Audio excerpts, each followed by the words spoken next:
കഴിഞ്ഞ കുറച്ച് ദിവസങ്ങളായിട്ട് നിങ്ങളെല്ലാം കേട്ടുവരുന്ന ഏറ്റവും ഡിബേറ്റ്ഫുൾ ടോപ്പിക് ആയിരിക്കും. അതായത് north versus south tax difference എന്ന് പറയുന്ന ഈ ഒരു ടോപ്പിക്. അതായത് നോർത്തിലുള്ള അല്ലെങ്കിൽ BJP ഭരിക്കുന്ന സംസ്ഥാനങ്ങളിലെല്ലാം തന്നെ കൂടുതൽ ടാക്സ് അവർക്ക് വാരിക്കോരി കൊടുക്കുന്നു. എന്നാൽ സൗത്തിനെ കമ്പയർ ചെയ്യുമ്പോൾ അവർക്ക് കുറച്ച് ടാക്സ് മാത്രമേ കൊടുക്കുന്നുള്ളൂ. അതായത് അവർ കൊടുക്കുന്ന ടാക്സ് പോലും പൂർണ്ണമായും അവർക്ക് തിരിച്ച് കിട്ടുന്നില്ല എന്ന് പറയുന്ന വലിയൊരു പ്രതിഷേധമാണ് ഇപ്പോൾ കേരള, തമിഴ്നാട്, കർണാടക എന്ന് പറയുന്ന ഈ 3 സംസ്ഥാനങ്ങളും ഉയർത്തിയിരിക്കുന്നത്. അപ്പോൾ കഴിഞ്ഞ ഇൻട്രീം ബഡ്ജറ്റിന്റെ അവസ്ഥ എടുത്തു നോക്കുകയാണെങ്കിൽ UP സർക്കാരിന് മാത്രം ഏകദേശം 2.29,000 crore rupees ഒരു സംസ്ഥാനത്തിന് കൊടുത്തിരിക്കുന്നത്. എന്നാൽ സൗത്തിലുള്ള ആന്ധ്രാപ്രദേശ്, കർണാടക, കേരള, തമിഴ്നാട്, തെലങ്കാന എന്ന് പറയുന്ന ഈ ഒരു 5 സംസ്ഥാനത്തിനും കൂടെ വെറും 1.93 ആയിരം കോടി രൂപ മാത്രമേ ഇവർക്ക് കൊടുത്തിട്ടുള്ളൂ. അപ്പോൾ അതായത് ഒരു ഉത്തർപ്രദേശ് സർക്കാരിന് കൊടുക്കുന്ന ആ ഒരു തുക പോലും 5 സംസ്ഥാനത്തിനും കൂടെ കൊടുക്കുന്നില്ല. അപ്പോൾ എന്തുകൊണ്ടാണ് ഈ ഒരു ഡിഫറൻസ് വരുന്നത് എന്നാണ് പറയുന്നത്. അതുപോലെ തന്നെ ഇതിന് മുൻപുണ്ടായിരുന്ന ബഡ്ജറ്റിലും ഇതേ അവസ്ഥയായിരുന്നു എന്നാണ് ഈ സംസ്ഥാനത്തെ ചീഫ് മിനിസ്റ്റേഴ്സ് എല്ലാം പറയുന്നത്. അപ്പോൾ നമ്മൾ ഇന്നത്തെ ഈ വീഡിയോ അതായത് നോർത്തിലും സൗത്തിലും എങ്ങനെയാണ് ഈ ടാക്സ് ഡിഫറൻസ് വരുന്നത്, അതായത് BJP മനഃപൂർവ്വം കളിക്കുന്ന ഒരു ഡബിൾ സ്റ്റാൻഡ് ഗെയിം ആണോ ഇതിൽ, അതുപോലെ തന്നെ നമ്മുടെ ഫിനാൻസ് മിനിസ്റ്ററായ നിർമ്മല സീതാരാമൻ ഒരു വീഡിയോയിൽ പറയുന്ന വീഡിയോ ക്ലിപ്പെല്ലാം നിങ്ങൾ കേട്ട് കാണും. അതായത് ഇത്ര 1000 കോടി രൂപ കേരളത്തിന് കൊടുത്തു, പക്ഷേ കേരള ഗവൺമെൻറ് എല്ലാം തന്നെ അത് മറച്ചു വെച്ചുകൊണ്ടിരിക്കുകയാണ്. അപ്പോൾ ഇതെല്ലാം ശരിയാണോ, അല്ലെങ്കിൽ അങ്ങനെ ഫണ്ട് വന്നിട്ടുണ്ടെങ്കിൽ അത് എങ്ങനെയാണ് കാണാതായി പോയത്, ഉള്ള കാര്യങ്ങളെല്ലാം തന്നെ ഡീറ്റെയിൽ ആയി എക്സ്പ്ലെയിൻ ചെയ്ത് അതായത് ഓരോ കണക്കുകൾ പ്രകാരമാണ് നമ്മൾ ഇന്നത്തെ ഈ വീഡിയോയിൽ എക്സ്പ്ലെയിൻ ചെയ്യാൻ പോകുന്നത്. അപ്പോൾ വീഡിയോ അവസാനം വരെ കണ്ടു കഴിയുമ്പോൾ നിങ്ങൾക്ക് ആരുടെ ഭാഗത്താണ് ന്യായമെന്ന് മനസ്സിലാവുള്ളൂ. അപ്പോൾ വീഡിയോ സ്കിപ്പ് ചെയ്യാതെ തുടർന്ന് കാണാൻ വേണ്ടി നിങ്ങൾ ശ്രമിക്കുക. ഇപ്പോൾ വീഡിയോ ഇട്ട് കിടക്കാം.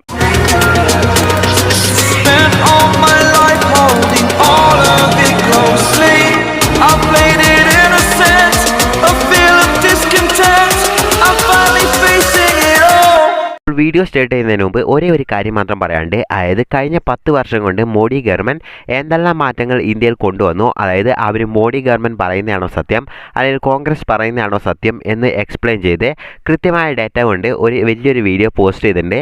അപ്പോൾ ആ വീഡിയോ കുറേ എഫോർട്ട് എടുത്തിട്ടാണ് ആ വീഡിയോ ഉണ്ടാക്കിയത്. അപ്പോൾ ആ വീഡിയോ കാണാത്തവർക്ക് താഴെ ഡിസ്ക്രിപ്ഷനിൽ ലിങ്ക് കൊടുക്കാം, അല്ലെങ്കിൽ നിങ്ങൾ ചാനൽ കയറി നോക്കിയാൽ മതി, ആ ഒരു വീഡിയോ കാണാം. അതായത് അൽഗോരിതം പ്രശ്നം കൊണ്ട് ആ ഒരു വീഡിയോയ്ക്കും വ്യൂസ് കിട്ടിയില്ല. ഇപ്പോൾ വീഡിയോ ഇട്ട് കിടക്കാം. ഹായ്, എൻ്റെ പേര് അശ്വിൻ. അപ്പോൾ വീഡിയോയിട്ട് കിടക്കുന്നതിന് മുമ്പ് കുറച്ച് കണക്കുകൾ നോക്കാം. അതായത് ഓരോ രൂപയും സെൻട്രൽ ഗവൺമെൻറ് സ്റ്റേറ്റ് ഗവൺമെൻറ്റിന് ടാക്സ് ആയി കൊടുക്കുമ്പോൾ അത് തിരിച്ച് എത്ര രൂപ സെൻട്രൽ ഗവൺമെൻറ് സ്റ്റേറ്റ് ഗവൺമെൻറ്റിന് കൊടുക്കുന്നുണ്ട് എന്ന് നമുക്ക് നോക്കാം. അപ്പോൾ കർണാടകയുടെ കേസ് എടുത്ത് നോക്കുകയാണെങ്കിൽ അവർ 1 രൂപ കൊടുക്കുമ്പോൾ അവർക്ക് 15 പൈസയാണ് തിരിച്ച് കിട്ടുന്നത്. തമിഴ്നാട്ടിലാണെങ്കിൽ 29 പൈസയാണ് അവർക്ക് തിരിച്ച് ലഭിക്കുന്നത്. തെലങ്കാനയിൽ 43 പൈസയും ആന്ധ്രാപ്രദേശിൽ 49ഉം അതുപോലെ തന്നെ കേരളത്തിന് 57 പൈസയുമായിട്ടാണ് തിരിച്ച് ലഭിക്കുന്നത്. അതായത് ഓരോ രൂപ കേരളം അങ്ങോട്ട് കൊടുക്കുമ്പോൾ 57 പൈസ മാത്രമേ കേരളത്തിന് തിരിച്ച് ലഭിക്കുന്നുള്ളൂ. എന്നാൽ നമ്മൾ നോർത്ത് ഇന്ത്യൻ സ്റ്റേറ്റിലോട്ട് നമ്മൾ ഈ കണക്കെടുത്ത് നോക്കുമ്പോൾ ബീഹാർ 1 രൂപ അവർ സെൻട്രൽ ഗവൺമെൻറ്റിന് ടാക്സ് ആയി കൊടുക്കുകയാണെങ്കിൽ അവർക്ക് തിരിച്ച് കിട്ടുന്നത് 7.06 രൂപയാണ്. എന്നാൽ ഉത്തർപ്രദേശ് ആണെങ്കിൽ 1 രൂപ കൊടുക്കുമ്പോൾ അവർക്ക് 2.73 രൂപ തിരിച്ച് കിട്ടുന്നുണ്ട്. ആസാമിലും ഇതേ സംഭവം തന്നെയാണ്, അവർക്ക് 2.63 രൂപ തിരിച്ച് കിട്ടുന്നുണ്ട്. അതുപോലെ തന്നെ മധ്യപ്രദേശിലും 2.42% അവർക്ക് തിരിച്ച്, അതായത് 1 രൂപ കൊടുക്കുമ്പോൾ തിരിച്ച് കിട്ടുന്നുണ്ട്. അപ്പോൾ ഇങ്ങനെയുള്ള ടാക്സ് വേരിയേഷൻ വരുന്നതുകൊണ്ട് തമിഴ്നാടുണ്ടായിരുന്ന ഒരു ഇപ്പോൾ ഭരിച്ചുകൊണ്ടിരിക്കുന്ന DMKയുടെ MP ലോക്സഭയിൽ ഒരു ക്വസ്റ്റ്യൻ ചോദിക്കുന്നു. അതായത് എന്തുകൊണ്ടാണ് ഇങ്ങനെയുള്ള ടാക്സ് വരുന്നത്, അതായത് സൗത്ത് ഇന്ത്യയിലെ നിങ്ങൾ മനഃപൂർവ്വം വഞ്ചിച്ചുകൊണ്ടിരിക്കുക എന്ന് പറഞ്ഞ് ഒരു സ്പീച്ച് സഭയിൽ കൊടുക്കുന്നു.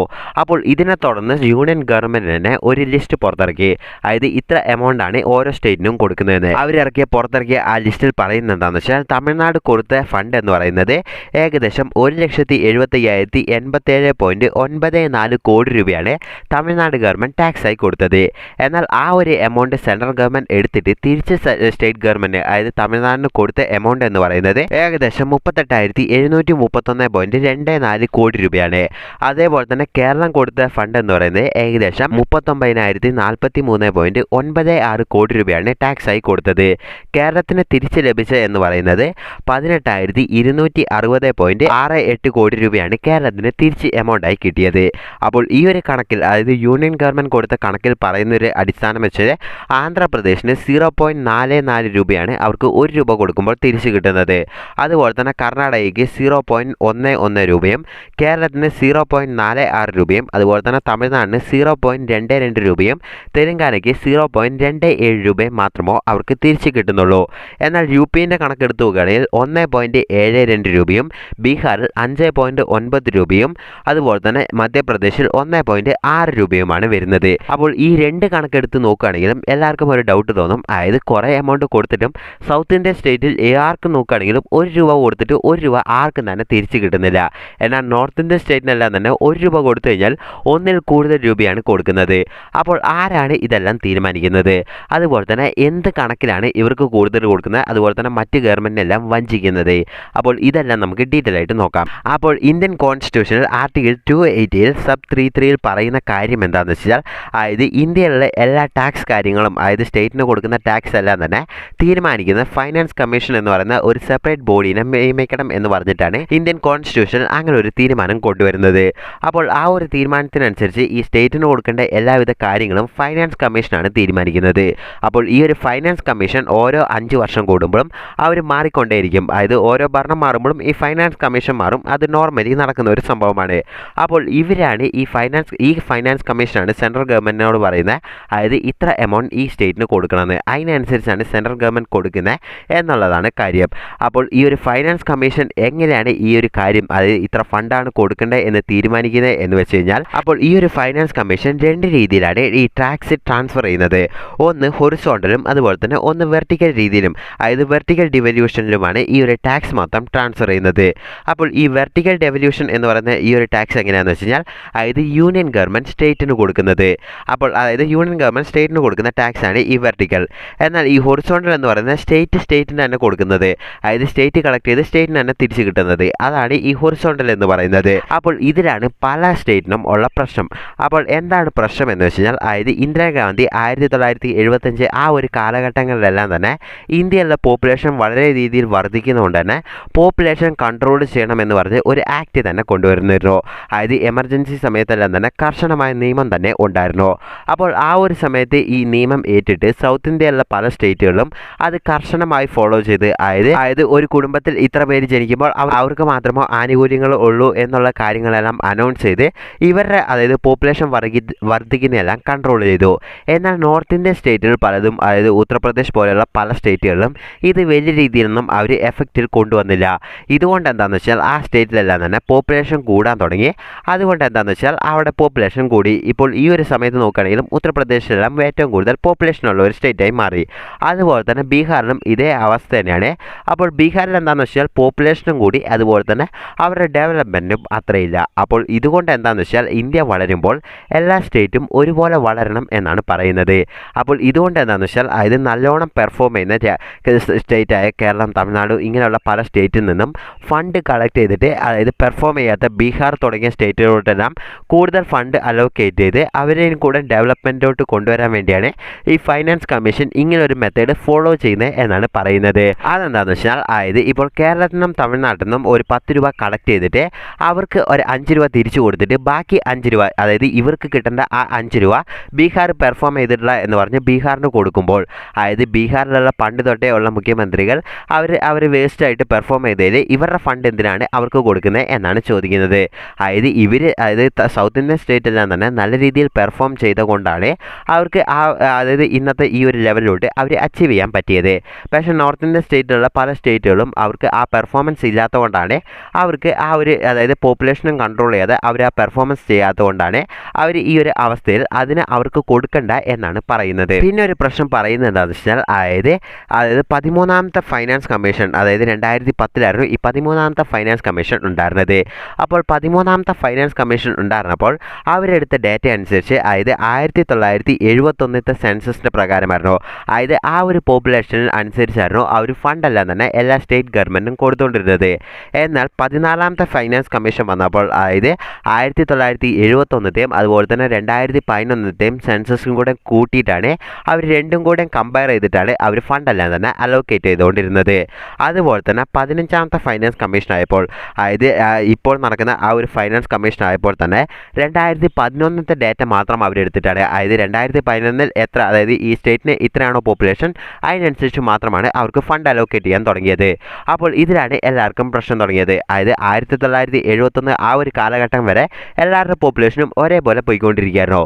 പക്ഷേ ആ ഒരു സമയത്ത്, അതായത് പോപ്പുലേഷൻ കൺട്രോൾ ചെയ്യണം എന്ന് ആവശ്യപ്പെട്ടപ്പോഴാണ് ഈ സ്റ്റേറ്റിലെല്ലാം തന്നെ പോപ്പുലേഷൻ കുറയാൻ തുടങ്ങിയത്. അതായത് അവർ ഇന്ത്യൻ ഗവൺമെൻറ് പറഞ്ഞതിന് ശേഷമാണ് ഇവിടുത്തെ പോപ്പുലേഷൻ കുറയ്ക്കാൻ തുടങ്ങിയത്. അപ്പോൾ അപ്പോൾ ആ ഒരു സംഭവം ചൂണ്ടിക്കാണിച്ചിട്ടാണ് ഇപ്പോൾ ഇവർക്ക് ഫണ്ട് കൊടുക്കാത്തത്. എന്നാൽ ആ ഒരു സമയത്ത് ഇന്ത്യൻ ഗവൺമെൻറ് പറഞ്ഞത് കേൾക്കാത്ത ആ ഒരു സ്റ്റേറ്റിനെല്ലാം തന്നെ ഇപ്പോൾ ഫണ്ട് കൂടുതലായിട്ട് കൊടുക്കുന്നു.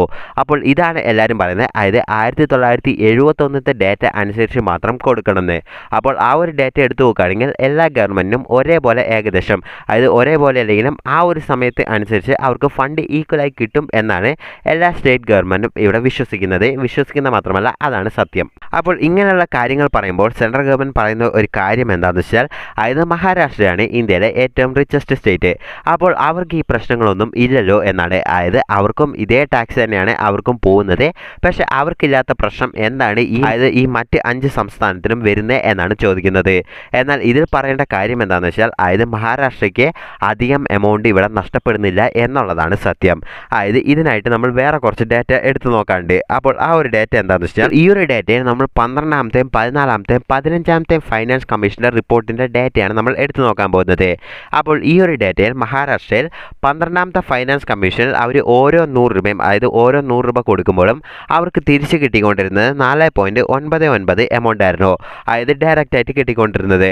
എന്നാൽ അത് 14ാമത്തെ ഫൈനാൻസ് കമ്മീഷൻ ആയപ്പോൾ അത് 5.52% വർദ്ധിച്ചു. എന്നാൽ അത് ഇപ്പോഴുള്ള കറണ്ട് ഫൈനാൻസ് കമ്മീഷൻ 15ാമത്തെ ആയപ്പോൾ 6.32% അവർക്ക് വർദ്ധിക്കുകയായിരുന്നു ചെയ്തുകൊണ്ടിരുന്നത്. ഇതുകൊണ്ട് എന്താണെന്ന് വെച്ചാൽ മഹാരാഷ്ട്രയ്ക്ക് ഒന്നും തന്നെ നഷ്ടപ്പെടാനുണ്ടായിരുന്നില്ല. അതുകൊണ്ട് എന്താണെന്ന് വെച്ചാൽ അവർക്ക് വലിയ രീതിയിലുള്ള പ്രതിഷേധമൊന്നും അവരുടെ ഗവൺമെൻറ്റിന് ഇല്ലായിരുന്നു. എന്നാൽ ഈ മറ്റ് സംസ്ഥാനത്തിന് എടുത്തു നോക്കുമ്പോൾ ഈ കേസല്ല. അതായത് തമിഴ്നാടിൻ്റെ കേസ് എടുത്തു നോക്കുകയാണെങ്കിൽ 12ാമത്തെ ഫൈനാൻസ് കമ്മീഷനിൽ 5.30 രൂപയായിരുന്നു അവർക്ക് തിരിച്ചു കിട്ടിക്കൊണ്ടിരുന്നത്. എന്നാൽ അത് 14ാമത്തെ ഫൈനാൻസ് കമ്മീഷൻ ആയപ്പോൾ അത് 4.02 വൻ ഇടിവായിരുന്നു സംഭവിച്ചത്. അതുപോലെ തന്നെ 15ാമത്തെ ആയപ്പോൾ 4.08 അതിൽ ഏകദേശം വൻ ഇടിവ് തന്നെയാണ് തമിഴ്നാട് ഗവൺമെൻറ്റിന് സംഭവിച്ചത്. അതുപോലെ തന്നെ കേരളയുടെ കേസ് എടുത്തു നോക്കുകയാണെങ്കിലും 2.66% 12ാമത്തെ ഫൈനാൻസ് കമ്മീഷനിൽ കിട്ടിക്കൊണ്ടിരുന്നത്. എന്നാൽ 14 ആയപ്പോൾ അത് 2.50 അതുപോലെ തന്നെ 15 ആയപ്പോൾ 1.93 അതിലും വളരെയധികം തന്നെ കുറഞ്ഞു. അതുപോലെ തന്നെ കർണാടകയിൽ 4.45 12ൽ, അതുപോലെ തന്നെ 4.71 14ൽ, അതുപോലെ തന്നെ 15 ആയപ്പോൾ 3.65 അവിടെയും വളരെ വലിയ ഡിക്ലൈനാണ് സംഭവിച്ചത്. അതുപോലെ തന്നെ ആന്ധ്രാപ്രദേശിൽ 7.356% കിട്ടിയത് ഇപ്പോൾ 15 ആയപ്പോൾ 4.04 അവിടെയും 3% ഇടിവാണ് സംഭവിച്ചത്. തെലങ്കാനയിൽ 12ലില്ല, പക്ഷേ 15 ആയപ്പോൾ 2.10 അവിടെയും അവർക്കും വളരെ കുറവാണ് കിട്ടുന്നത് എന്നാണ് പറയുന്നത്. എന്നാൽ ഉത്തർപ്രദേശിൻ്റെ കേസ് എടുത്തു നോക്കുകയാണെങ്കിൽ 12ൽ തന്നെ 17.95% മാത്രം അവർക്ക് കിട്ടിക്കൊണ്ടിരുന്നത്. എന്നാൽ 14 ആയപ്പോൾ അവർക്ക് 19.26% കൂടി. അതുപോലെ തന്നെ 15ൽ അതായത് 17.93%, അതായത് ഏകദേശം 18%-ഓളമാണ് അവർക്ക് തിരിച്ചു കിട്ടിക്കൊണ്ടിരിക്കുന്നത്. അപ്പോൾ ഇതിലൂടെ അതായത് മറ്റ് സംസ്ഥാനത്തിലെല്ലാം തന്നെ 10 പോലും കിട്ടാത്തപ്പോൾ ഉത്തർപ്രദേശ് പോലെയുള്ള പല നോർത്ത് ഇന്ത്യൻ സംസ്ഥാനങ്ങൾക്കും 10ലും അധികം കിട്ടുന്നത് ന്യായമാണോ എന്നാണ് പലരുടെയും ചോദ്യം. അപ്പോൾ ഇതിന് ഫൈനാൻസ് കമ്മീഷനും അതുപോലെ തന്നെ നമ്മുടെ ഫൈനാൻസ് മിനിസ്റ്റർ എല്ലാം പറയുന്ന ഒരു കാര്യമുണ്ട്. അതായത് ഈ ഫൈനാൻസ് കമ്മീഷൻ ഓരോ സ്റ്റേറ്റിനും ഇത്ര എമൗണ്ട് കൊടുക്കുന്നതിൽ അവർക്ക് കുറേ ക്രൈറ്റീരിയ ഉണ്ട് എന്നാണ് പറയുന്നത്. അതിൽ ഒരു 6 ക്രൈറ്റീരിയയാണ് അവർ പറയുന്നത്. ആദ്യത്തെ ക്രൈറ്റീരിയ എന്ന് പറയുന്നത്, ഒന്നാമത്തത് പോപ്പുലേഷൻ. ഈ പോപ്പുലേഷനാണ് ഈ ഫൈനാൻസ് കമ്മീഷൻ 15% വെയിറ്റേജ് നൽകിയിരിക്കുന്നത്. അപ്പോൾ ഈ ഒരു 15% കൊടുക്കുമ്പോൾ ഏറ്റവും കൂടുതൽ പോപ്പുലേറ്റ് ആയ സംസ്ഥാനങ്ങൾക്കെല്ലാം കൂടുതൽ എമൗണ്ട് അവർക്ക് ലഭിക്കും. ഇതുകൊണ്ട് എന്താണെന്ന് വെച്ചാൽ അതായത് പോപ്പുലേഷൻ കുറയ്ക്കാൻ ശ്രമിച്ച സംസ്ഥാനങ്ങളെല്ലാം തന്നെ ഇപ്പോൾ എന്താ അവസ്ഥ നിങ്ങൾക്ക് ഇവിടെ പൂർത്തീകരിക്കാം, അതേ അവസ്ഥയിൽ അവർ ഇരിക്കുകയാണ്. അടുത്തതെന്ന് വെച്ച് കഴിഞ്ഞാൽ ഏരിയ. അപ്പോൾ ഈ ഏരിയയിൽ 15% അതിനും വെയിറ്റേജ് നൽകുന്നത്. അതായത് ഇപ്പോൾ തമിഴ്നാട് പോലെയുള്ള ഒരു ഏരിയ ഒക്കെ ആണെങ്കിൽ അത് ഇച്ചിരി കൂടുതലാണ്, അപ്പോൾ അതിനനുസരിച്ച് അവർക്ക് കൊടുക്കും. അപ്പോൾ കേരളത്തിനെ കമ്പയർ ചെയ്യുമ്പോൾ അത് ഷോർട്ടാണ്, അപ്പോൾ ഇൻഫ്രാസ്ട്രക്ചർ എല്ലാം അതിന് കുറച്ച് കൊടുത്താൽ മതി. അതുകൊണ്ട് എന്താണെന്ന് വെച്ചാൽ ഏരിയയിലും 15% വെയിറ്റേജ് കൊടുക്കുന്നത്. ഇനി അവർ പറയുന്നത് ഫോറസ്റ്റ് ആൻഡ് ഇക്കോളജി. അതായത് ഓരോ സംസ്ഥാനത്തിലും എത്ര ഫോറസ്റ്റ് എക്കോളജി, അതായത് ഫോറസ്റ്റിൻ്റെ എക്കോളജി ഉണ്ടോ അതിനനുസരിച്ച് അവർ ഏകദേശം 10% കൊടുക്കും എന്ന് പറയുന്നു. അടുത്തതാണ് ഈക്വിറ്റി. അതായത് ഈ ഒരു 6ൽ ഏറ്റവും കൂടുതൽ കൊടുക്കുന്നത് ഈ ഈക്വിറ്റീൻ്റെ പേരിലാണ്. ഏകദേശം 45 വെയിറ്റേജ് ആണ് ഇതിന് കൊടുത്തിരിക്കുന്നത്. അപ്പോൾ ഈ ഈക്വിറ്റി എന്താ സംഭവം എന്ന് വെച്ച് കഴിഞ്ഞാൽ, അതായത് നല്ലോണം പണമുള്ളതും അതുപോലെ തന്നെ വളർന്ന സംസ്ഥാനങ്ങളായ തമിഴ്നാട്, കേരള ഇങ്ങനെയുള്ള സംസ്ഥാനങ്ങളെല്ലാം കുറച്ച് എമൗണ്ടോ അവർ കൊടുക്കുകയുള്ളൂ. എന്നാൽ ബീഹാർ തുടങ്ങിയ പല സംസ്ഥാനങ്ങളെല്ലാം അതായത് തമിഴ്നാടിൻ്റെ അത്രയോ അല്ലെങ്കിൽ കേരളത്തിൻ്റെ അത്രയോ അവർ വളർന്നിട്ടില്ല. അതായത് അവരുടെ മൊത്തം ജോഗ്രഫി എടുത്തു നോക്കുമ്പോൾ നമ്മുടെ അത്ര വളർന്നിട്ടില്ല. ഇതുകൊണ്ട് എന്താണെന്ന് വെച്ചാൽ അവർക്ക് കൂടുതൽ കൊടുക്കും. അതായത് അവരെയും നമ്മുടെ ഒപ്പം വളർത്തി എടുക്കാൻ വേണ്ടിയാണെന്ന് പറഞ്ഞിട്ടാണ് ഈ ഈക്വിറ്റീൻ്റെ പേരിൽ ഈ 45 വെയിറ്റേജ് നൽകുന്നത്. അപ്പോൾ ഇതിലാണ് പലർക്കും ഉള്ള സംശയം. അതായത് നമ്മൾ വളർന്നിട്ടുണ്ടെങ്കിൽ നമ്മുടെ കഷ്ടപ്പാടും അതുപോലെ തന്നെ നമ്മുടെ ഇവിടെയുള്ള ജനങ്ങളുടെ ടാക്സും അത് എഫോർട്ടുമാണ്. അല്ലാണ്ട് ബീഹാറിന് വേണ്ടി നമ്മൾ എന്തിനാണ് ഫണ്ട് അലോക്കേറ്റ് ചെയ്യുന്നത് എന്നാണ് പറയുന്നത്. അതുപോലെ തന്നെ അടുത്ത വെയിറ്റേജ് വരുന്നത് ടാക്സ് ആൻഡ് ഫിസിക്കൽ എഫോർട്ടിന് അതിന് 2.5 മാത്രമേ കൊടുക്കുന്നുള്ളൂ. ഇതിൽ ആറാമതായി ചേർത്ത ഒരു കാര്യമാണ് അതായത് ഡെമോഗ്രാഫിക് പെർഫോമൻസ് എന്ന് പറയുന്നത് ഈ ഒരു കാര്യം. അപ്പോൾ ഇതെന്താ സംഭവം എന്ന് വെച്ച് കഴിഞ്ഞാൽ അതായത് സൗത്ത് ഇന്ത്യൻ സ്റ്റേറ്റ്സ് എല്ലാം തന്നെ പ്രഷറിൻ്റെ കാരണമാണ് ഈ ഡെമോഗ്രാഫിക് പെർഫോമൻസ് എന്ന് പറയുന്നത് ഈ ഒരു കാര്യം ആഡ് ചെയ്തത്. ഇതെന്താണെന്ന് വെച്ചാൽ അതായത് ഈ ഒരു പോപ്പുലേഷൻ കൺട്രോൾ ചെയ്തതിൽ അതായത് ആ ഒരു കണക്കും കൂടെ അടിസ്ഥാനത്തിൽ വേണം കൊടുക്കാൻ എന്ന് പറഞ്ഞുകൊണ്ടാണ് ഇതിൽ 12.5% വെയിറ്റേജ് നൽകിയിരിക്കുന്നത്. അപ്പോൾ ഇങ്ങനെയാണ് 100%നും ഇവർ ഡിവൈഡ് ചെയ്ത് വരുന്നത്. അതായത് കൂടുതൽ പോപ്പുലേഷൻ ഉള്ള സംസ്ഥാനവും അതുപോലെ തന്നെ വലിയ റിച്ച് ആവാത്ത സംസ്ഥാനങ്ങൾക്കെല്ലാം കൂടുതൽ എമൗണ്ട് പോകും. ഇതാണ് ഇതിൽ നിന്ന് ഷോർട്ടായി എക്സ്പ്ലെയിൻ ചെയ്യാൻ ഉള്ളത്. അപ്പോൾ ഇതിന് യൂണിയൻ ഗവൺമെൻറ് ഒരു അടിസ്ഥാനത്തിൻ്റെ കണക്കെടുത്ത് നോക്കുകയാണെങ്കിൽ അതായത് യൂണിയൻ ഗവൺമെൻറ്റിന് ഏകദേശം 3.2% ടാക്സ് അവർക്ക് റിസീവ് ചെയ്യുന്നുണ്ടെങ്കിൽ അതിൽ 1% ടാക്സിന് മാത്രമേ അവർക്ക് റെസ്പോൺസിബിൾ ഉള്ളൂ. അതായത് തിരിച്ചു കൊടുക്കേണ്ട ആവശ്യമുള്ളൂ. അതായത് ബാക്കി 1% എക്സ്പെൻസിന് വേണ്ടി എടുക്കാം എന്നുള്ളതാണ് സത്യം. അതായത് ഉദാഹരണത്തിന് ഡിഫൻസിനും ഫോറിൻ അഫയേഴ്സിനെല്ലാം ഈ ഒരു 1% യൂസ് ചെയ്യാം എന്നുള്ളതാണ് പറയുന്നത്. അതുപോലെ തന്നെ ഇനി GSTൻ്റെ കേസ് എടുത്തു നോക്കുകയാണെങ്കിൽ അതായത് GST വരികയാണെങ്കിൽ ഇന്ത്യ മൊത്തം ഡെവലപ്മെൻറ്റിൽ വരും എന്നുള്ള കാര്യമെല്ലാം നിങ്ങൾ കേട്ട് കാണും. അപ്പോൾ GST ഇംപ്ലിമെൻറ്റ് ചെയ്യുന്നത് 2017 ജൂലൈ 1 തീയതിയാണ്. അപ്പോൾ ഈ ഒരു GST വന്നിട്ട് ഇന്ന് ഏകദേശം 7 വർഷത്തോളം ആവുന്നു. അപ്പോൾ ഈ ഒരു 7 വർഷം ആവുമ്പോൾ സ്റ്റേറ്റിന് കൊടുക്കേണ്ട ടാക്സ് അതായത് സ്റ്റേറ്റിന് കിട്ടുന്ന പല ടാക്സ് സെൻട്രൽ അതിൽ നിന്ന് ഊറ്റി എടുത്തുകൊണ്ടിരിക്കുക എന്നാണ് സ്റ്റേറ്റ് ഗവൺമെൻറ്റ്സ് എല്ലാം തന്നെ പറയുന്നത്. അതായത് സ്റ്റേറ്റിന് ഇപ്പോൾ 5% ടാക്സ് കിട്ടുന്നുണ്ടെങ്കിൽ അത് 4% സെൻട്രൽ ഗവൺമെൻറ് എടുത്തുകൊണ്ടിരിക്കുക എന്നാണ് പറയുന്നത്. അതുപോലെ തന്നെ സ്റ്റേറ്റിന് കിട്ടുന്ന ടാക്സിന് വേണ്ടി അവരവിടെ പോയിട്ട് പിച്ചെടുക്കണം. അതായത് ഈ സെൻട്രൽ ഗവൺമെൻറ്റിൻ്റെ അടുത്തോട്ട് പോയി കുറേ കാല് പിടിച്ച് അവരുടെ എല്ലാവിധ അംഗീകാരങ്ങളും അതായത് അപ്രൂവ് ചെയ്തതിന് ശേഷം മാത്രമേ സ്റ്റേറ്റിന് ആ ഫണ്ട് തിരിച്ച് കിട്ടുന്നുള്ളൂ എന്നാണ് പറയുന്നത്. അപ്പോൾ ഈ GST വരുമ്പോൾ സെൻട്രൽ ഗവൺമെൻറ് പറഞ്ഞൊരു കാര്യമുണ്ട്. അതായത് ഓരോ സ്റ്റേറ്റിൻ്റെയും അതായത് ടാക്സ് ഏകദേശം 12% വർദ്ധിക്കുമെന്ന് പറയുന്നു. അതായത് ഇപ്പോൾ GST അതിന് മുമ്പ് ടാക്സ് എല്ലാം തന്നെ സ്റ്റേറ്റ് ഗവൺമെൻറ് ആയിരുന്നു കളക്ട് ചെയ്തുകൊണ്ടിരുന്നത്. അപ്പോൾ ആ ഒരു ടാക്സിനെക്കാട്ടിലും 12% ടാക്സ് അവർക്ക് കൂടുതലായി കിട്ടും എന്ന് പറഞ്ഞ് ഒരു ഉറപ്പ് നൽകിയതിന് ശേഷം മാത്രം GST ബിൽ ഇന്ത്യയിൽ പാസ്സാക്കുന്നത്. അപ്പോൾ ഈ ഒരു 12% വർദ്ധിച്ചില്ല എന്നുണ്ടെങ്കിൽ അതായത് ഏതെങ്കിലും സ്റ്റേറ്റിനും 12% കൂടുതൽ കിട്ടിയില്ലെങ്കിൽ ആ സ്റ്റേറ്റിനെല്ലാം തന്നെ ആ ഒരു ഫണ്ട് സെൻട്രൽ ഗവൺമെൻറ് കൊടുക്കും എന്നാണ് പറഞ്ഞിരുന്നത്. അപ്പോൾ കോമ്പൻസേഷൻ എന്ന് പറയുന്നു. അതായത് ഇപ്പോൾ 12% വർധനം അവിടെ ഉണ്ടായില്ലെങ്കിൽ സെൻട്രൽ ഗവൺമെൻറ് കൊടുക്കാം എന്ന് പറഞ്ഞിരുന്നു. അപ്പോൾ ഈ ഒരു കാര്യം എടുത്തു നോക്കുമ്പോൾ മിക്കമുള്ള മാക്സിമം സ്റ്റേറ്റിൻ്റെയും ഈ ഒരു ഡേറ്റ എടുത്തു നോക്കുകയാണെങ്കിൽ അവർക്ക് 12% വളർച്ച ഒരു സ്ഥലത്തും കിട്ടിയില്ല. അപ്പോൾ ഇതുകൊണ്ട് എന്താണെന്ന് വെച്ചാൽ സെൻട്രൽ ഗവൺമെൻറ് ഈ ഒരു ഫണ്ട് തിരിച്ചു കൊടുക്കണമല്ലോ. അപ്പോൾ ഇതിനുവേണ്ടി സെൻട്രൽ ഗവൺമെൻറ് കണ്ടുപിടിച്ച ഒരു വഴിയാണ് അതായത് കോമ്പൻസേഷൻ ഫണ്ട് ക്രിയേറ്റ് ചെയ്യാം. ഇത് എങ്ങനെയാണെന്ന് വെച്ചാൽ സെസ് ഡ്യൂട്ടി കൂട്ടുക. അതായത് നമ്മുടെ നാട്ടിൽ വിൽക്കുന്ന പാൻപരാഗ് ഇങ്ങനെയുള്ള ലഹരി പദാർത്ഥങ്ങളിലെല്ലാം തന്നെ ടാക്സ് കൂട്ടി ഏകദേശം 153% വർധനമായിരുന്നു ഈ പ്രൊഡക്ഷനെല്ലാം ടാക്സിൽ ഉണ്ടായിരുന്നത്. അപ്പോൾ ഇങ്ങനെ കളക്ട് ചെയ്യുന്ന ഫണ്ടെല്ലാം തന്നെ ഡയറക്റ്റ് സെൻട്രൽ ഗവൺമെൻറ്റിലോട്ട് പോകും. അതായത് സ്റ്റേറ്റ് ഗവൺമെൻറ് ഇതിൽ നിന്ന് ₹1 പോലും കിട്ടുന്നില്ല. അതായത് ഇപ്പോൾ തമിഴ്നാട്ടിൽ ഇപ്പോൾ ഇത്രയും എമൗണ്ട് ടാക്സ് അതായത് ഈ ടബാക്കോ യൂസ് എന്നെല്ലാം കിട്ടുകയാണെങ്കിൽ സ്റ്റേറ്റ് ഗവൺമെൻറ് അതിൽ നിന്ന് ₹1 പോലും കിട്ടില്ല. അത് ഡയറക്റ്റ് സെൻട്രലിലോട്ട് പോകും. ആ ഒരു ടാക്സ് എടുത്തിട്ടാണ് അവർ എല്ലാ സ്റ്റേറ്റിനും കൂടെ അതായത് ഇപ്പോൾ കേരളത്തിലാണ് കൂടുതൽ ഇങ്ങനെയുള്ള ടോക്സിക് സംഭവം ഉപയോഗിക്കുന്നതെന്ന് വെച്ചാൽ കേരളത്തിൻ്റെ ഫണ്ടൊക്കെ എടുത്തിട്ട് അത് എല്ലാ സ്റ്റേറ്റിനും കൂടെ ഡിസ്ട്രിബ്യൂട്ട് ചെയ്യും. അപ്പോൾ ഈ ഒരു മെത്തേഡായിരുന്നു സെസ് ഡ്യൂട്ടി കൂട്ടിയാൽ അവർ ഇംപ്ലിമെൻറ്റ് ചെയ്ത് അങ്ങനെ 2022-23 വരെ എല്ലാ സ്റ്റേറ്റിനും അങ്ങനെ കൊടുത്തുകൊണ്ടിരുന്നത്. ഇങ്ങനെ കളക്ട് ചെയ്ത് അതിൽ നിന്ന് തിരിച്ചു കൊടുക്കുന്ന ഫണ്ടും സെൻട്രൽ ഗവൺമെൻറ് സ്റ്റേറ്റ് ഗവൺമെൻറ് ലഭിച്ചുകൊണ്ടിരുന്നത് എങ്ങനെയായിരുന്നു എന്ന് വെച്ച് കഴിഞ്ഞാൽ അതായത് CSS എന്ന് പറയും. അതായത് സെൻട്രൽ സ്പോൺസേഡ് സ്കീം. അതായത് സെൻട്രൽ സ്പോൺസേഡ് സ്കീം അതായത് ഇതെങ്ങനെയാണെന്ന് വെച്ചാൽ ഏകദേശം അതായത് ഓരോ ഫണ്ടും 20-25% സ്റ്റേറ്റ് ഫണ്ടും സെൻട്രൽ ഗവൺമെൻറ്റിന് വരുന്നത് ഈ ഒരു സ്കീമിലാണ്. അതായത് സെൻട്രൽ ഗവൺമെൻറ് ഡയറക്റ്റ് ആയിട്ട് ഇവിടെ പല സ്കീമും ഇംപ്ലിമെൻറ്റ് ചെയ്യും. അതിൽ നിന്ന് ആ ഒരു ഫണ്ട് ഇതിലോട്ടാണ് വരുന്നത്. അപ്പോൾ ഇതിലും വളരെയധികം പ്രശ്നങ്ങളാണ് സ്റ്റേറ്റ് ഗവൺമെൻറ് നേരിട്ടുകൊണ്ടിരുന്നത് എന്നാണ് പറയുന്നത്. ഇപ്പോൾ ഉദാഹരണത്തിന് ഹെൽത്തിനായിട്ട് കുറേ ഫണ്ട് സെൻട്രൽ CSS അതായത് ഈ CSS എന്ന് പറയുന്ന ഈ ഫണ്ടിലൂടെ സ്റ്റേറ്റ് ഗവൺമെൻറ്റിലോട്ട് വരുന്നു. അപ്പോൾ ഈ ഒരു ഫണ്ട് വരുന്ന പേരെന്താണെന്ന് വെച്ചാൽ ആയുഷ്മാൻ ആരോഗ്യ മന്ത്രി എന്ന് പറയുന്ന ഈ ഒരു പേരിലാണ് ആ ഫണ്ടെല്ലാം തന്നെ വരുന്നത്. അപ്പോൾ സൗത്ത് ഇന്ത്യയിലെ കേരള, തമിഴ്നാട് ഇങ്ങനെയുള്ള സ്റ്റേറ്റുകളെല്ലാം പറയുന്ന കാര്യം എന്താണെന്ന് വെച്ചാൽ അതായത് ഹിന്ദിയിൽ പേരിടുമ്പോൾ ഞങ്ങളുടെ എല്ലാ സംസ്ഥാനത്തുള്ള ജനങ്ങൾക്കെല്ലാം തന്നെ ഹിന്ദി അറിയില്ല. അപ്പോൾ അവർക്ക് വേണ്ടി ഈ പേര് മാറ്റണം. അതായത് മലയാളത്തിലോട്ടും തമിഴിലോട്ടും തെലുങ്കിലോട്ടും അവരുടെ പേരുകൾ മാറ്റണം എന്ന് പറയുമ്പോൾ ചെയ്യുമ്പോൾ അതിനുള്ള റൈറ്റ്സ് പോലും സെൻട്രൽ ഗവൺമെൻറ് കൊടുക്കുന്നില്ല എന്നാണ് പറയുന്നത്. ഇനി അതായത് സ്വന്തം ഇഷ്ടപ്രകാരം ഇപ്പോൾ സ്റ്റേറ്റ് ആയുഷ്മാൻ ആരോഗ്യ മന്ത്രി എന്ന് പറയുന്ന ആ ഒരു പേര് മാറ്റുക എന്ന് വെച്ച് കഴിഞ്ഞാൽ ആ ഒരു ഫണ്ടെല്ലാം തന്നെ അവിടെ വരുന്നത് സ്റ്റോപ്പാവും. അതിനുശേഷം സെൻട്രൽ ഗവൺമെൻറ്റിൽ നിന്ന് ഫണ്ട് സ്റ്റോപ്പാവും. അതിനുശേഷം സ്റ്റേറ്റ് ഗവൺമെൻറ് തന്നെ അതിന് ഫണ്ട് ചെയ്യേണ്ടതായിട്ടും ഉണ്ടാവും. അപ്പോൾ ഇതുകൊണ്ട് എന്താണെന്ന് വെച്ചാൽ സെൻട്രൽ ഗവൺമെൻറ് ഇടുന്ന ആ ഒരു പേരിൽ തന്നെ അതായത് സ്റ്റേറ്റ് ഗവൺമെൻറ്റിന് വേണ്ട കാര്യങ്ങളൊന്നും ചെയ്യാൻ പറ്റാതെ അവർ അറിയുന്ന കാര്യം മാത്രമോ ചെയ്തു പോകാൻ പറ്റുന്നുള്ളൂ എന്നാണ് സ്റ്റേറ്റ് പറയുന്നത് ഏറ്റവും വലിയൊരു വിമർശനം. അപ്പോൾ അതുകൊണ്ട് എന്താണെന്ന് വെച്ചാൽ അതായത് ആ ഒരു സ്റ്റേറ്റിനെ ജയിപ്പിച്ചു വിട്ട ആ ഒരു മുഖ്യമന്ത്രിക്കോ അല്ലെങ്കിൽ അവിടെ നടക്കുന്ന ഫിനാൻസ് മിനിസ്റ്ററിനോ അറിയുള്ളൂ അതായത് ആ സ്റ്റേറ്റിന് എന്തെല്ലാം ആവശ്യങ്ങളാണ് ഉള്ളത്. അപ്പോൾ അതറിയാതെ ഇവർ എന്തെങ്കിലും ഫണ്ട് കൊടുത്തിട്ടുണ്ടെങ്കിൽ അത് വെറുതെ പോകുള്ളൂ എന്നാണ് ഈ സ്റ്റേറ്റ് എല്ലാം കംപ്ലൈൻറ്റ് ചെയ്യുന്നത്. അതുപോലെ തന്നെ തമിഴ്നാട്ടിൽ ഇപ്പോൾ ഭരിച്ചുകൊണ്ടിരിക്കുന്ന DMK ഗവൺമെൻറ് 2022 അവർ വലിയൊരു വിമർശനം വെക്കുന്നു.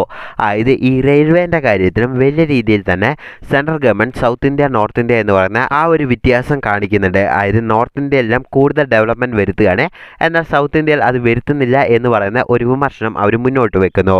അപ്പോൾ ഇതിനുള്ള ഡാറ്റ അനുസരിച്ച് പറയുന്നത് എന്താണെന്ന് വെച്ചാൽ എടുത്തു നോക്കുകയാണെങ്കിൽ 2018-22 നോർത്തേൺ റെയിൽവേന് വേണ്ടി സെൻട്രൽ ഗവൺമെൻറ് അലോക്കേറ്റ് ചെയ്ത ഫണ്ട് എന്ന് പറയുന്നത് 31,008 കോടി രൂപയാണ്. അതായത് ഏകദേശം 2018-22 ആ ഒരു കാലഘട്ടങ്ങൾ. എന്നാൽ ആ ഒരു കാലഘട്ടങ്ങൾ അതേ സെയിം കാലഘട്ടങ്ങൾ സൗത്ത് ഇന്ത്യൻ അതായത് സദേൺ റെയിൽവേക്ക് വേണ്ടി സെൻട്രൽ ഗവൺമെൻറ് അലോക്കേറ്റ് ചെയ്തതെന്ന് പറഞ്ഞത് വെറും 308 കോടി രൂപ മാത്രമാണ്. ഇത് 100% കുറവാണ് സദേൺ റെയിൽവേക്ക് കിട്ടുന്നത്. അതുപോലെ തന്നെ 2022-23 കാലഘട്ടങ്ങൾ എടുത്തു നോക്കുകയാണെങ്കിലും 13,200 കോടി രൂപയാണ് നോർത്തേൺ റെയിൽവേക്ക് വേണ്ടി സെൻട്രൽ ഗവൺമെൻറ് അലോക്കേറ്റ് ചെയ്തിരിക്കുന്നത്. അതുപോലെ തന്നെ സദേൺ റെയിൽവേക്ക് പറഞ്ഞിരിക്കുന്ന 52 കോടി മാത്രമേ ഉള്ളൂ എന്ന് പറഞ്ഞുകൊണ്ടാണ് തമിഴ്നാട് ഗവൺമെൻറ് ആ ഒരു വിമർശനം വെക്കുന്നത്. എന്താ കാരണം എന്ന് വെച്ച് കഴിഞ്ഞാൽ അവർക്ക് മര്യാദയ്ക്ക് ഗവൺമെൻറ് റൺ ചെയ്യാൻ പറ്റുന്നില്ല. ഇപ്പോൾ ഉദാഹരണം എന്താണെന്ന് വെച്ചാൽ ഇപ്പോൾ കേരളത്തിനും അതുപോലെ തന്നെ തമിഴ്നാട്ടിലെല്ലാം കേസ് എടുത്തു നോക്കുകയാണെങ്കിൽ ഏറ്റവും കൂടുതൽ കടം ഇവർക്കാണ് ഉള്ളത്. അതായത് കടം ഇവരുടെ കൂടിക്കൊണ്ടേ ഇരിക്കുകയാണ്. കാരണം എന്താണെന്ന് വെച്ചാൽ അതായത് 100 രൂപ കൊടുക്കുമ്പോൾ 22 പൈസയോ അല്ലെങ്കിൽ 5 രൂപയോ തിരിച്ചു കിട്ടുമ്പോൾ 95 രൂപയും അവിടെ നഷ്ടമാണ് സംഭവിക്കുന്നത്. ഇതുകൊണ്ട് എന്താണെന്ന് വെച്ചാൽ സ്റ്റേറ്റ് ഗവൺമെൻറ് മര്യാദയ്ക്ക് അവരുടെ ഗവൺമെൻറ് നടത്താൻ സാധിക്കുന്നില്ല. അപ്പോൾ ഇതുകൊണ്ട് എന്താ സംഭവിക്കുന്നതെന്ന് വെച്ചാൽ ഇവരുടെ ഗവൺമെൻറ്റെല്ലാം കൂടുതലായിട്ടും കടം ചോദിക്കേണ്ടതായിട്ട് വരുന്നു. എന്നാൽ കേരളത്തിൻ്റെ കേസ് എടുത്തു നോക്കുകയാണെങ്കിൽ ഇപ്പോൾ കടം കൂടുതലായി എന്നാണ് സെൻട്രൽ ഗവൺമെൻറ് പറയുന്നത്. ഇനി കടം അതായത് കേരളത്തിന് കൊടുക്കുകയാണെങ്കിൽ അത് ലിമിറ്റഡ് ആയിരിക്കും എന്നാണ് പറയുന്നത്. ഇത് കാരണം എന്താണെന്ന് വെച്ചാൽ ഇതുകൊണ്ട് എന്താ സംഭവിക്കുന്നതെന്ന് വെച്ചാൽ അതായത് ഓരോ ഇലക്ഷൻ സമയത്തും സ്റ്റേറ്റ് ഗവൺമെൻറ് പറയും അതായത് ഞങ്ങൾ ഇന്നെല്ലാം മാറ്റങ്ങൾ കൊണ്ടുവരാം, അതുപോലെ തന്നെ ഇന്നെല്ലാം ഡെവലപ്മെൻറ്റ് കൊണ്ടുവരാം, ഇങ്ങനെയുള്ള പല ഡെവലപ്മെൻറ്റും പറഞ്ഞുകൊണ്ടാണ് അവർ വോട്ട് ചെയ്ത് മേലോട്ട് വരുന്നത്. പക്ഷേ അവരുടെ കയ്യിൽ ഫണ്ട് ഇല്ലെങ്കിൽ അവർക്ക് ആ ഒരു പദ്ധതികളെല്ലാം തന്നെ സ്റ്റോപ്പ് ചെയ്യേണ്ടതായിട്ട് വരുന്നു. അപ്പോൾ എന്ത് തന്നെയാണെങ്കിലും ഈ വളർന്ന സ്റ്റേറ്റോ വളരാത്ത സ്റ്റേറ്റോ എന്ന് നോക്കാതെ എല്ലാ സ്റ്റേറ്റിനും അവർ കൊടുക്കുന്ന ടാക്സ് എത്രയാണോ അതിനനുസരിച്ചുള്ള റിട്ടേൺ കൊടുക്കുകയാണെങ്കിൽ ആ ഗവൺമെൻറ് അതായത് ഇനിയും വീണ്ടും വളർന്നുകൊണ്ടിരിക്കും എന്നുള്ളതാണ് സത്യം. അപ്പോൾ അതിലൊരു പാർഷ്യാലിറ്റി കാണിക്കരുത് എന്നാണ് എൻ്റെ അഭിപ്രായം. അപ്പോൾ ഈ ഒരു ഫുൾ വീഡിയോ അതായത് നമ്മൾ എല്ലാ കണക്കുകൾ വെച്ചിട്ടാണ് നമ്മൾ എക്സ്പ്ലെയിൻ ചെയ്തത്. ഒരു തവണ പോലും നമ്മൾ സെൻട്രലിനെയോ സ്റ്റേറ്റിനെയോ സപ്പോർട്ട് ചെയ്യുന്നില്ല. അപ്പോൾ ഇതെല്ലാം ഫുള്ളായിട്ടും അനലൈസ് ചെയ്തിട്ട് നിങ്ങൾക്ക് എന്താണ് തോന്നുന്നത് താഴെ കമൻറ്റ് ബോക്സിൽ മെൻഷൻ ചെയ്യുക. അപ്പോൾ എന്തെങ്കിലും വിമർശനങ്ങൾ അതായത് ഞാൻ പറയുന്ന എന്തെങ്കിലും കാര്യങ്ങൾ തെറ്റായിരുന്നോ അല്ലെങ്കിൽ എന്തെങ്കിലും കാര്യങ്ങൾ മനസ്സിലായില്ല എന്നോ എന്തെങ്കിലും ഉണ്ടെങ്കിൽ നിങ്ങൾ താഴെ കമൻറ്റ് ബോക്സിൽ മെൻഷൻ ചെയ്യുക. അതിനുള്ള റിപ്ലൈ